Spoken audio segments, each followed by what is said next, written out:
Let me now introduce our guest of honor.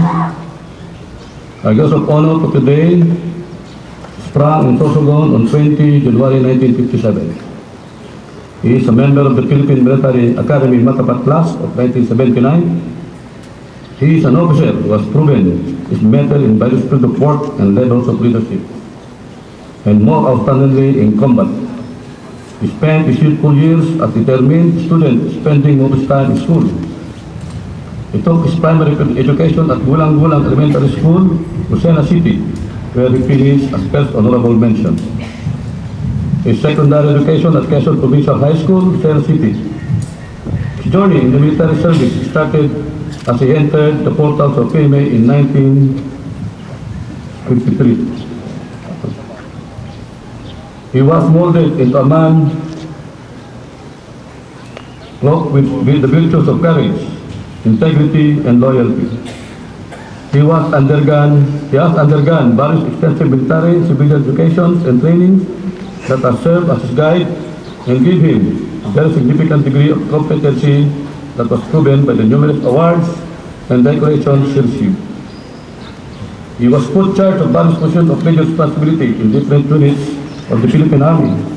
These included being the commanding officer of the 16th and the 14th Scout Ranger Company, commandant of the Scout Ranger Training School, and at the time, commander of Task Group Panther from 1992 to 1999. Commanding officer of the 1st Scout Ranger Battalion stationed in Basilan from 1997 to 1998. Deputy Task Force Commander and Operations Officer of the Joint Task Force Comet, where he personally orchestrated and implemented Oplan Daybreak that led to the neutralization of the Abu Sayyaf Group leader under Abu Sabaya and the rescue of the Mormon couple in the hinterlands of Sirawai, Zamboanga del Norte. Has been designated as the Chief of Staff of the 4th Infantry Division, Philippine Army, stationed in Cagayan de Oro from 2004-2007. Deputy Commander of the 1st Scout Ranger Regiment, Special Operations Command, Philippine Army, and at the same time, Group Commander of the Special Operations Task Group Sulu, stationed in Hulu.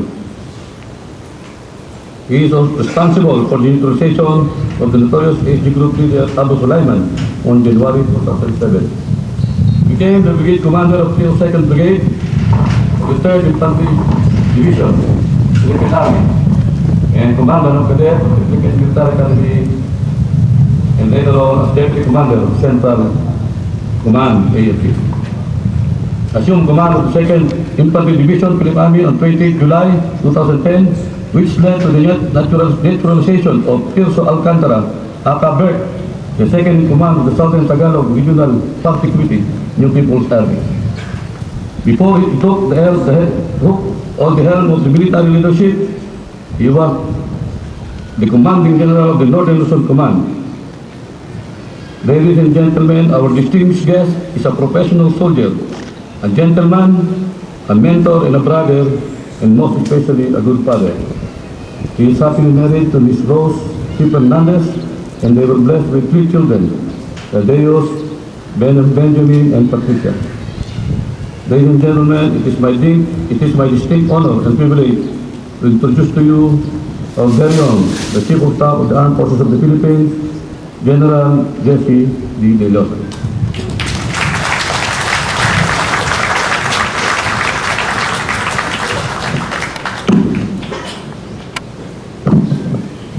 Magyari po mga po tayong lahat. Thank you very much, General Cabalias, for that very kind introduction.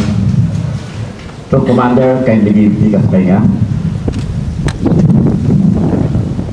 Tikas!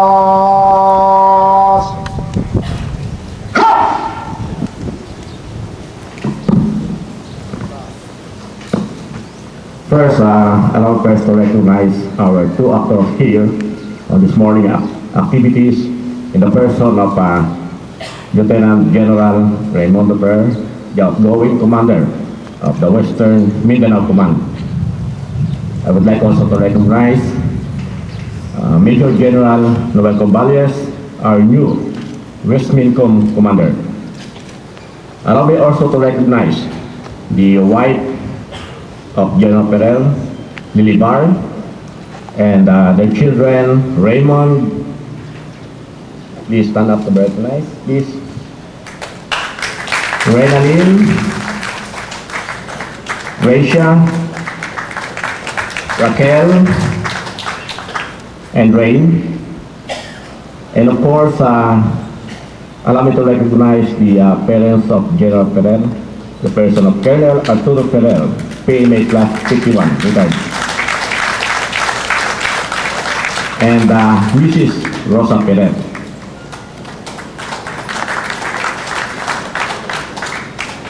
I would like also to recognize the wife of Gian Cobales, Lorna.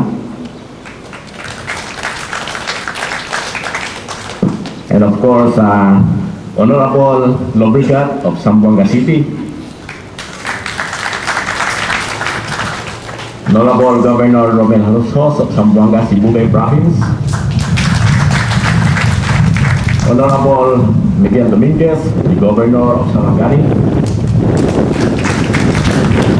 Honorable Al Rashid Shakalun, Vice Governor Basilan,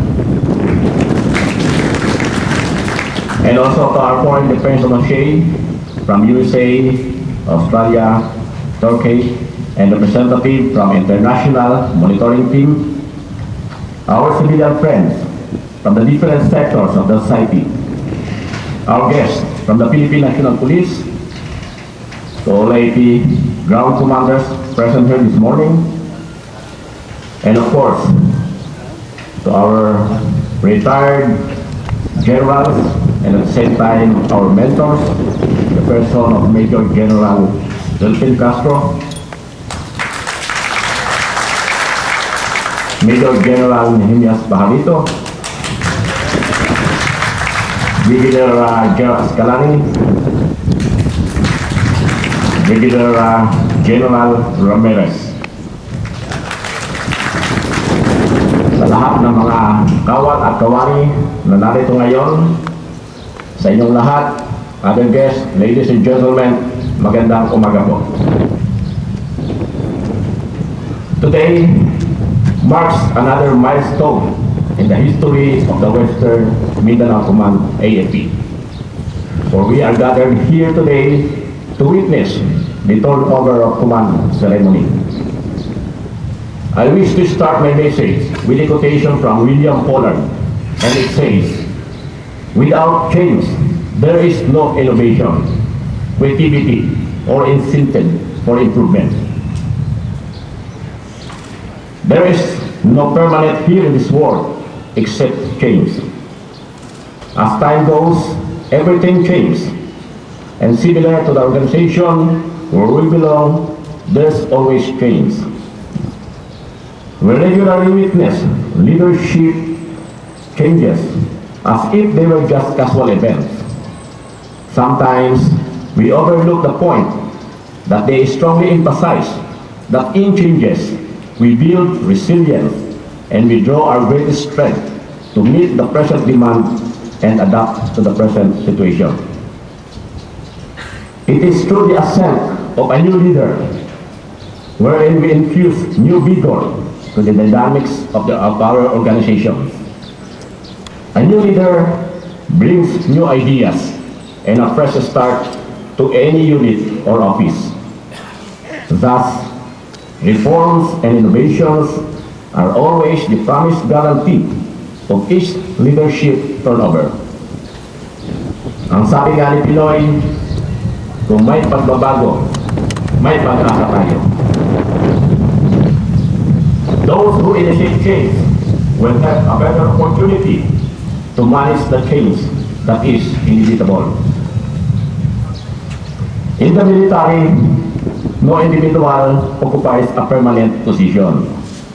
When his time comes, he has to vacate his position to give opportunity for others to take over, to function and continue the existence of the unit. The turnover of command is always being practiced as we climb to the ladder of our military career. It is necessary in the service as it marks the continuity, the renewal, and the reaffirmation of our commitment to our service, to our country, and to our people. As practice, we honor and cherish such military tradition, not just for a mere ceremony, but to witness the proper turnover of responsibility and authority. And this morning, we are able to witness the turnover of responsibility and authority of the Western Mindanao Command AFP. Allow me to express my deepest appreciation of the accomplishments contributed to the command and to the AFP as a whole by Lieutenant General Raimundo Guerrero. There's no need for me to narrate his numerous accomplishments, for they are well mentioned on the citation of the award that he has just received. The leadership, the managerial skill, total commitment, and stewardship that he has shown during his tenure in providing innovations further enhance the capability of the command. And there's no doubt about that.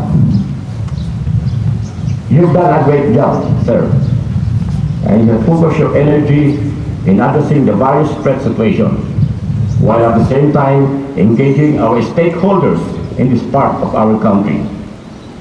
As a true agent of Bayanihan, you were able to sustain our operational gains and maintain law and order in the whole region, while supporting various government projects aimed at regional development. This, in one way or another, contributed much to regain back the trust and confidence of the Filipino people whom we pledged to serve. We salute you, sir, for inking once more in the pages of the Philippine history that our armed forces is a reliable partner of the national government, even in the worst turmoil. You have contributed much for the overall accomplishment of the command's mission, and I'm sure you'll be missed by your subordinates, as well as the officers and men of the command. You've been part of their life here, and you will always be remembered.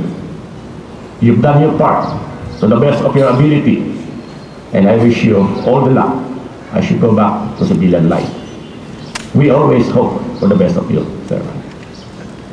On the other hand, I would like to welcome the newly installed commander of the Western Mindanao Command AFP, in the person of Major General Noel Caballos, to carry the torch of leadership passed on to him, and to continue to value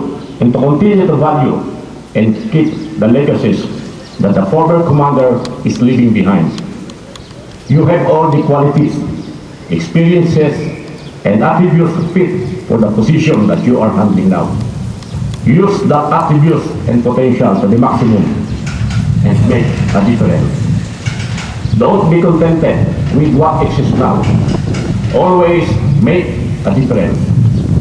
Try to surpass the accomplishments and standards of your predecessor.